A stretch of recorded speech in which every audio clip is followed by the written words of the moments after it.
Hey guys, it's Jay, your spiritual INTJ. Thanks for coming to Faith Evolved, where I discuss all things spiritual. So, first of all, I want to say, anybody who's new here, I appreciate you checking me out. And I would just say click on the videos, and if you like what you see and you like what you hear, please subscribe below and hit the notification bell so you will get notified anytime I come out with a new video, which is going to be a lot more frequently as I ramp things up here. So today's topic is all about death and what happens when you die, according to the Urantia Book. Now, I'm going to preface this with two thoughts, and I'll clarify what I mean at the end of the video. The first thought is, one, there is no death. Death is not real, it is just an illusion, okay?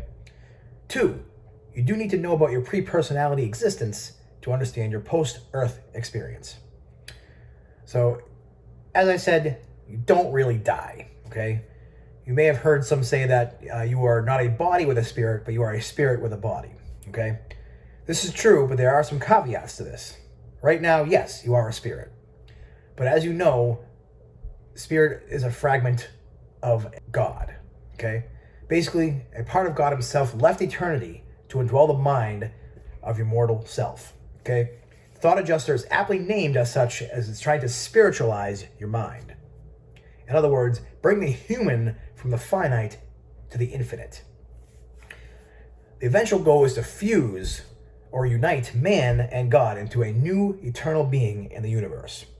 You will lay aside your body as your spirit and mind birth the soul, which is the only part of you that will survive the life in the flesh as human. Okay? So Jesus talks about, the mansion worlds in the Urantia Book. It's even mentioned in the Bible. It says, in my Father's house are many mansions. So when it's time to die, as it were, your body will return to dust. Thankfully, you are not your body. Your soul will survive and become one with the spirit fragment of God. What is your soul? Well, it's the amalgamation of all the experiences you've had on earth that are of spiritual value, that will survive. So anything that's essentially not of spiritual value, sin, whatever you want to call it, evil, error, those things will fall away. They will not carry on with you in your soul into the next life. However, there is a period of time where the soul will be unconscious, at least to everyone else around you. To you, it'll probably be instantaneous. You die, the next thing you know, you wake up in the mansion worlds in the resurrection hall. Okay? So, you wake up in a new world with a new body. According to the Urantia Book, your spirit, after the time when you die and your soul's unconscious, it returns to God. And I think the Urantia Book does say that sometimes during that time with God, with the Father, there's some other journeys that the spirit might go on.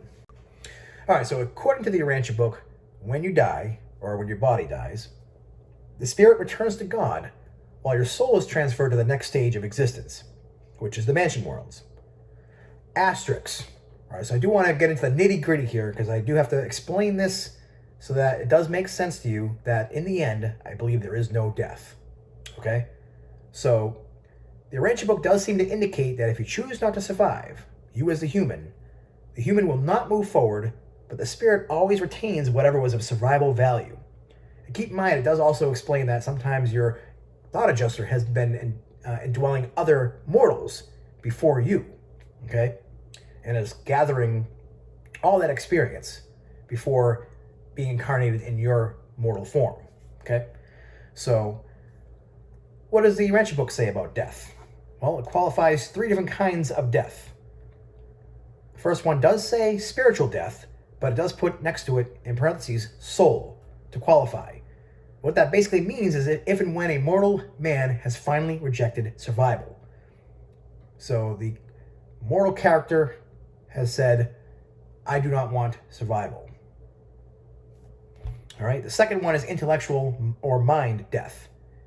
And that's basically explaining that if you are brain dead, if you're like in a coma and you're not going to come back or something, or some other kind of disease or disability where you can't think and have free will anymore. So there's that intellectual death. Then there's physical death, which is both body and mind. So your brain's shut down and the organs in your body have shut down and at that point you are clinically dead.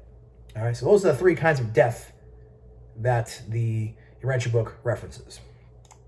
So, in light of the Urantia Book, as well as other channeled works such as like Conversations with God or A Course in Miracles, it seems to be that most other channeled works don't seem to believe that there is real death. It seems to say that there's no death whatsoever and everyone makes it. This is true in a sense, but it depends on what you consider you to be. Is you the human self, or is you the spirit fragment of God? As far as the human self, it is born into this space and time, okay? It's a transient experience. It's a temporary existence. Think of it like this, okay? Your spirit self has decided to play a game. In this game, your human self is the character in the game. However, this game is so powerful that the spirit is able to give this character free will, okay? And it's able to live as you, vicariously through you, and feel, think, and experience everything you're going through. In fact, as some would say, it has agreed to the veil, which is a temporary forgetfulness of your divine nature. But either way, the spirit lives forever. It was from before you were born, and will go to the source after your body dies. And for all souls that reject survival, they will be absorbed into the oversoul of creation, which is the Supreme Being. So in some form, everything you have amassed in your life, whether you decide to continue as a human or reject survival, anything worth survival value does exist eternally, okay? So as far as, you as a human being, no, you are not an eternal being, okay?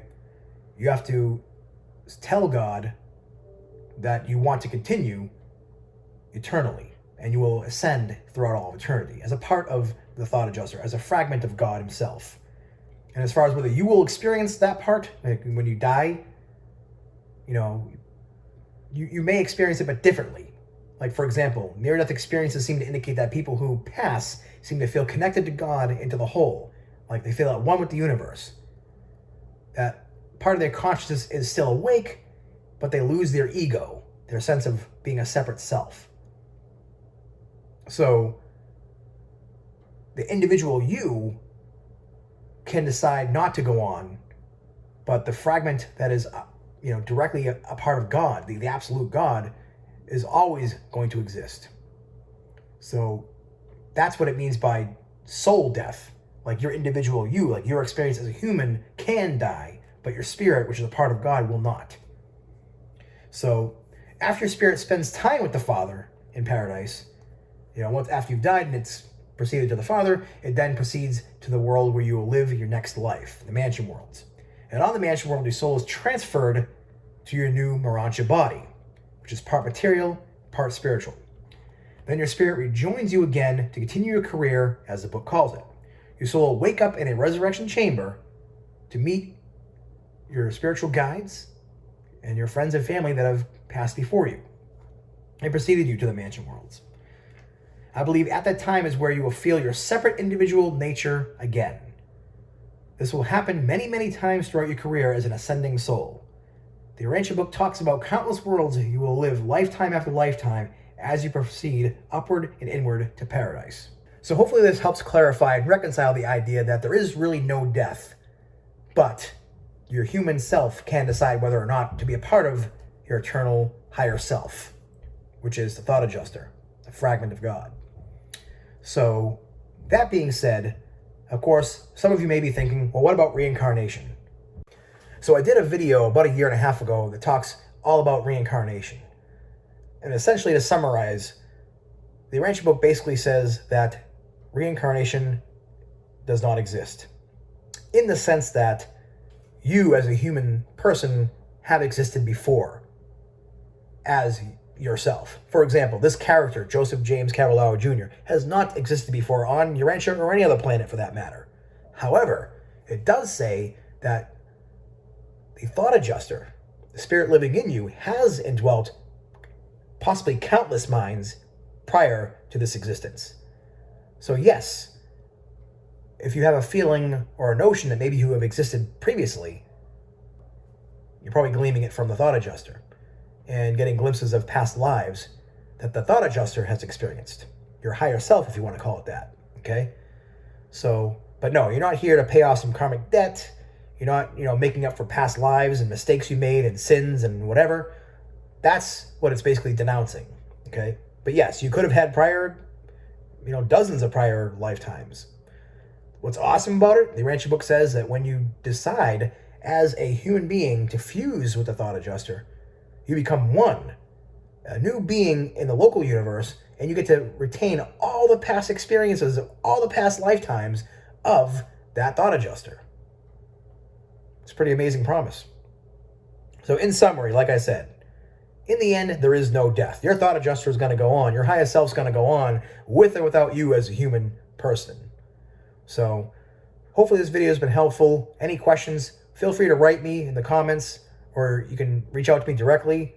You can go to Faith Evolved on my Facebook page, or even look me up, Joseph J. Cavallaro Jr. on Facebook, and I'll be more than happy to reply.